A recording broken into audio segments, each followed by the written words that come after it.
1,000 naira. That's all you needed for a small basket of tomatoes. Now 1,000 naira gets you 5 wrinkled ones, and that's if the seller is feeling generous. You may have gone to the market recently and realized that the cost of everything is now twice as much. Or you've heard about fishermen in Bayelsa who can no longer find fish in rivers that once overflowed with life.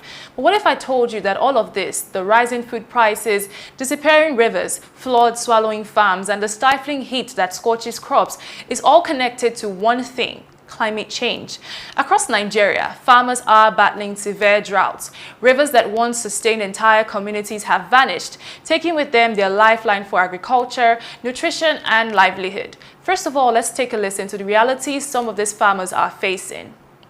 The drying of rivers, lakes, streams in recent decades is associated to climate change that has come to stay. This is coupled with the precarious nature of Sokoto State being semi-arid region, whereby desertification and other related climatic problems have been bedeviling the area. So this is why we are battling with drought, which the farmers are now complaining. I have farmlands where I planted maize, pepper, and soya beans. They had different harvest periods, but when the floods came, I lost everything. But the story here in Nigeria is just a chapter in the larger African story, as we have similar situations in Chad, Kenya, Zimbabwe, you name it. Africa, the land of sun and soil, is now the epicenter of hunger caused by something we didn't start. It's no news that Africa is facing the worst effects of a warming planet, despite contributing the least to global emissions. With over 60% of the world's uncultivated arable land, Africa should be able to feed itself. Yet, 3 in 4 people across the continent cannot actually afford a healthy diet. Here are similar situations in other parts of the continent.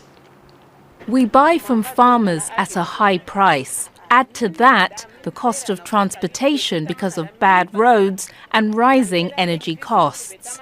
We have already 2 million people in Chad, Chadian people, under severe malnutrition. It's, I think, the third, fourth times in the last decade that we have such an issue with food insecurity.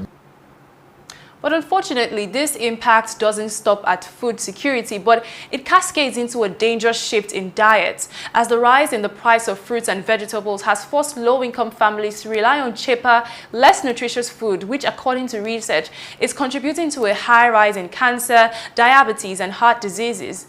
Globally, geopolitics isn't helping either, as the Trump administration, after slashing billions in foreign aid, declared a new shift in the US-Africa relations from aid to trade.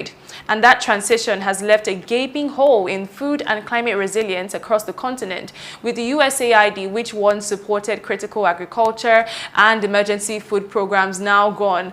But the story doesn't actually have to end in crisis, as we have grassroots solutions that are gaining groundswell to prove that we can go beyond reliance on foreign aids or waiting on the government, but rather we can take food security into our very own hands.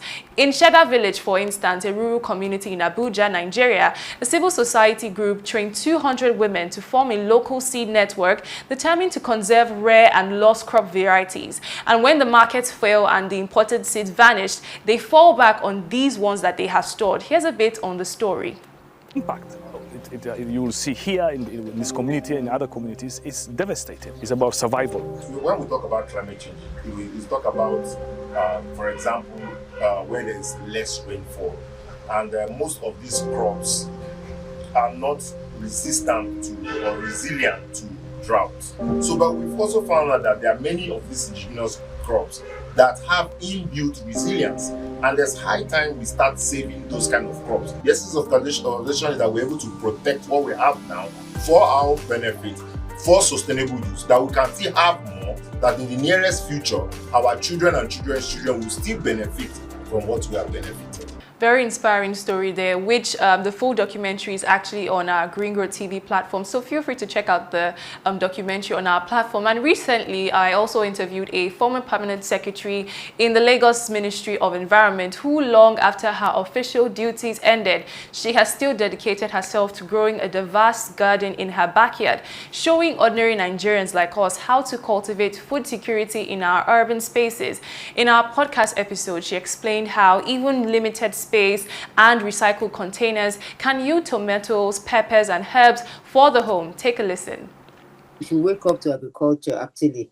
We should eat from our garden. We should try something. If you don't have space, you have a balcony, you have an entrance, there is no space that you cannot try. The other thing that is really, I saw very, very wonderfully is someone just gave me sweet potato vines and I just put it in the ground. You need to see how it's spreading and I'm like, please, let it continue to spread so that when the harvest comes, we'll all share it. And what's bad in not going to buy something in the market and getting it from your garden, fresh and nice? So while floods, heat waves, and food insecurity may seem like separate problems, they actually all share a root cause: the changing climate. But what's also clear is that we don't have to be helpless. The solutions can also come from our backyard gardens and ordinary people who choose to make a change. That's a wrap on today's episode of Green Footprints, coming to you from Grassroots TV. Many thanks for watching. I'm Tonio Gubanjo. It's bye for now.